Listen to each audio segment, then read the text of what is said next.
இந்த வீடியோவில் நீங்கள் என்ன பார்க்க போகிறீங்கன்னா, இன்னைக்கு இந்தியா வர்சஸ் ஆஸ்திரேலியாவோட ஃபர்ஸ்ட் டெஸ்ட் மேட்ச் ஆரம்பிச்சுட்டாங்க. பார்டர் கவாஸ்கரோட ஃபர்ஸ்ட் டெஸ்ட் மேட்ச். இந்த சீரிஸில் ஃபர்ஸ்ட் டெஸ்ட் மேட்ச் எல்லாருக்கும் இம்பார்ட்டன்ட். இந்தியாவை பொறுத்த வரைக்கும் ரோஹித் சர்மா இல்லைன்னு சொல்லிட்டாங்க. ஃபர்ஸ்ட்டு 2 டெஸ்ட் மேட்சஸ்க்கு அவைலபிள் இல்லைன்னு சொல்லிட்டாங்க. ரீசன் எல்லாருக்கும் தெரியும். அவருக்கு இப்போ தான் பேபி பிறந்திருக்கனால.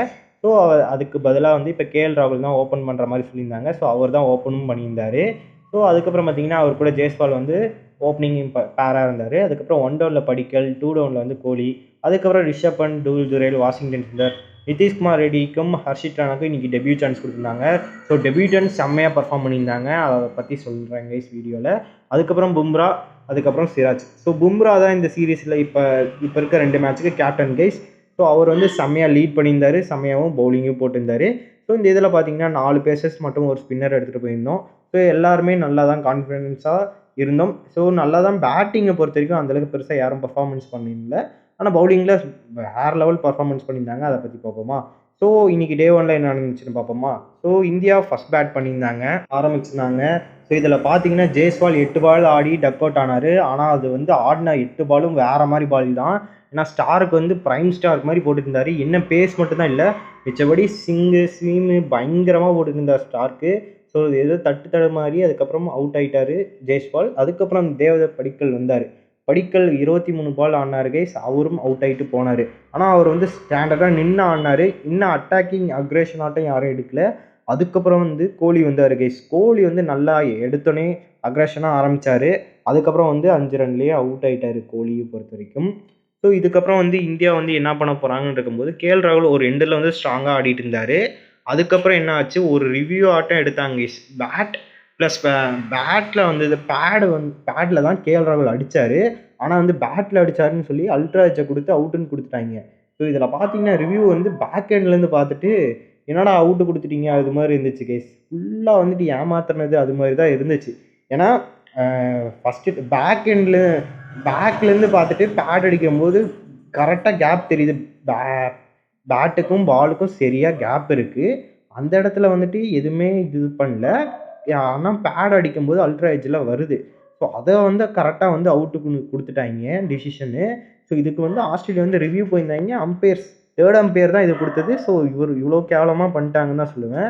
இது வந்து ரொம்ப ஒஸ்ட்டான டிசிஷன் தான் சொல்லுவேன். பார்ப்போம் இதுவே வந்து கண்டினியூ ஆகுதா இல்லையான்னு. அடுத்தது பார்த்தீங்கன்னா அதுக்கப்புறம் டூல் ஜுரேல், வாஷிங்டன் சுந்தர் வந்தாங்க போனாங்க அது மாதிரி தான் இருந்துச்சு. மற்றபடி என்ன பேட்டில் பார்த்தீங்கன்னா பேட்டர்ஸில் நிதிஷ்குமார் ரெட்டி மற்றும் ரிஷப் பண்ட் அருமையாக ஆடியிருந்தாங்க. ரிஷப் பண்ட் 37 ரன் அடிச்சிருந்தாரு. அதுக்கப்புறம் நிதிஷ்குமார் ரெட்டி 41 ரன் அடிச்சிருந்தாரு. நிதிஷ்குமார் ரெட்டி செம்ம அக்ரேஷனாக ஆடினார். ஓரளவுக்கு டீசெண்டாகவும் ஆடியும் கொடுத்துருந்தார் கேஸ். செம்மையாக பயங்கரமாக ஷார்ட்ஸை 360 மாதிரி ஆடிட்டு இருந்தார் கேஸ். இவரோட இன்னிங்ஸ் வெரி வேல்யூபுளாக இருந்தது இந்தியாவை பொறுத்த வரைக்கும். அட்டகாசமாக ஆடியிருந்தார். இவரோட பேட்டிங் பர்ஃபார்மன்ஸ் இன்றைக்கி பார்த்தாச்சு. நாளைக்கு வந்து பவுலிங் பர்ஃபார்மன்ஸ் பார்ப்போம். இன்றைக்கி வந்து அவர் பவுல் பண்ணல கைஸ். பவுல் பண்ணால் செம்மையாக இருக்கும். அவர் ஸ்பெல் பார்ப்போம். ரிஷப் பண்டும் நல்லா ஆடி கொடுத்துருந்தாங்க பேட்டர்ஸில். பேட்டர்ஸில் இவங்க 2 பேரும் அட்டகாசமாக பர்ஃபார்ம் பண்ணியிருந்தாங்க. மிச்சப்படி பவுலர்ஸில் அந்தளவுக்கு பெருசாலாம் கான்ட்ரிபியூட் யாரும் பண்ணல.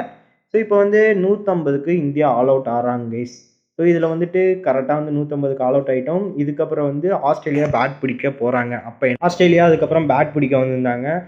பேட்டிங் பிடிக்கிறதுலேயே எல்லாரையும் தடுமாற வச்சுருந்தார் பும்ரா. 19க்கு 3 விக்கெட் எடுத்திருந்தார். 3 முக்கியமான விக்கெட் எடுத்திருந்தார். நீசர்னு ஒரு நியூ ஓப்பனர் வந்து எடுத்தோடனே டக்குன்னு வந்து குயிக்காக அவர் எடுத்துக்கிட்டாரு. அதுக்கப்புறம் பார்த்தீங்கன்னா கவாஜா வந்து பின்னாடி கேட்ச் கொடுத்துருந்தாரு. அதுக்கப்புறம் ஸ்டீவன் ஸ்மித்தை கோல்டன் டக்கில் எடுத்தார் கைஸ். இது வரைக்கும் இதை பண்ணது டேல் ஸ்டெயின் மட்டும்தான். அந்த ரெக்கார்டை வந்து இப்போ உடச்சிட்டாரு. அதுவும் ஹோமில் எடுத்தது இதுதான் ஃபஸ்ட் டைம் கைஸ். ஹோமில் யாரும் கோல்டன் டக்கர் ஸ்டீவன் ஸ்மித் எடுத்ததே இல்லை. அதுவும் எடுத்துட்டாங்க. இந்த இதுதான் அதுவும் பும்ரா தான் எடுத்திருக்காரு. செம குவாலிட்டியான பவுலர்னால தான் இது எடுக்க முடியும். இதில் வந்து இந்த 3 இதில் ஒரு கீ பேட்டர்னா ஸ்டீவன் ஸ்மித் இவரை எடுத்துட்டாரா. இதுக்கப்புறம் பார்த்தீங்கன்னா ஹர்ஷித் ராணா இன்னொரு விக்கெட் எடுத்தார். யார் விக்கெட்னா ட்ராவல் செட் விக்கெட். அதுவும் போல்டு திருக்கி விட்டார்.